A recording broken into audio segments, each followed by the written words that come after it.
హరీష్ రావు సారేందుల్లా ఫోన్లో బగ్గ బిజీగా ఉన్నాడు కదా. ముంగట ఎమ్మెల్సీ ఎలక్షన్లు ఉన్నాయి కదా, లీడర్లకు సలహాలు సూచనలు చెప్పుకుంటా ఖచ్చితంగా గెలవాలని చెప్తున్నాడు కావచ్చని అనుకునేరు.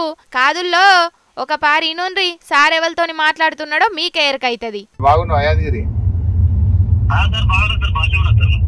నందకిషోర్ ఎట్లా చదువుతుండే? పొద్దుగా లేపుతుండ్రా 5 గంటలకు? ఆ టీవీ బంద్ చేసినావా లేదా? మంచి పని చేసినావు. ఇక బ్యాలెన్స్ వేయకు, పరీక్షలు అయిపోయేదాకా రావణ్య, నేను హరీష్ రావు మాట్లాడుతున్నా. బాగున్నావా?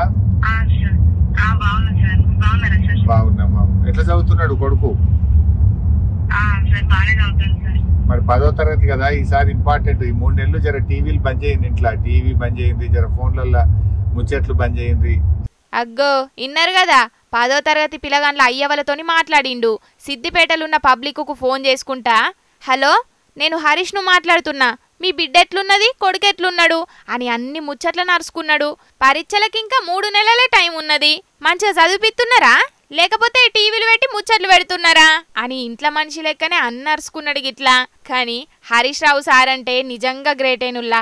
చదువుకునే పిల్లగాళ్ళ గురించి ఇంట్లోళ్ళు సార్ల కంటే ఎక్కువ కేరింగ్ తీసుకుంటున్నాడు కాబట్టే సార్ మీద సిద్దిపేట పబ్లిక్ అంతా గంత పాయిరం చూపెడుతున్నారు అని అనబట్టిండ్రు గిది చూసినోళ్ళు.